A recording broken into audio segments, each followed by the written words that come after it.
Hello friends, আবার চলে আসলাম একটা এক্সক্লুসিভ মুকুটের ডিজাইন নিয়ে। আর এইবার কিন্তু আমি একটা সাবেকি ডিজাইনের মুকুট করেছি। এর মধ্যে রেখেছি আমকলকা, কারণ আমকলকা এখন ভীষণ ট্রেন্ডিং আর পার্সোনালি আমার ভীষণই ভালো লাগে। আর তার সাথে রেখেছি একটা পদ্ম।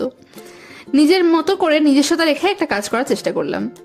আর এটার ভিতরে কাজটা কিন্তু অনেক সূক্ষ্ম সূক্ষ্ম কাজ ছিল, আর অনেকটা সময় লেগেছে আমার এই কাজটা শেষ করতে, কিন্তু অনেকটা ভালোবাসা দিয়ে সুন্দর করে তৈরি করার চেষ্টা করেছি।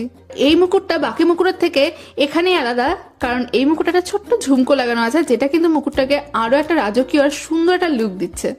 আর তোমরা সবাই আশা করি এতদিনে জেনেই গেছো যে এই ধরনের মুকুট আমি অল ওভার ইন্ডিয়াতে সেল করে থাকি। শুধু মুকুট নয়, বিয়ে সংক্রান্ত যাবতীয় যা কিছু লাগে সবকিছু সেল করে থাকি। আর যারা হ্যান্ড টু হ্যান্ড নিতে চাও তারাও কিন্তু অবশ্যই আমার সাথে কন্ট্যাক্ট করতে পারো, যেটা হাবড়া অশোকনগরের মধ্যে আছে। আর যদি তোমরা কেউ দূর থেকে নিতে চাও তাহলে কিন্তু অনলাইন ডেলিভারির ব্যবস্থা আছে। আজটা কেমন লাগলো সেটা অবশ্যই কমেন্টসে জানিও, আর ভালো লাগলে বেশি বেশি করে ভিডিওটাকে শেয়ার করো। দেখাবে নেক্সট কোনো ভিডিওতে, ততক্ষণ যেন টাটা।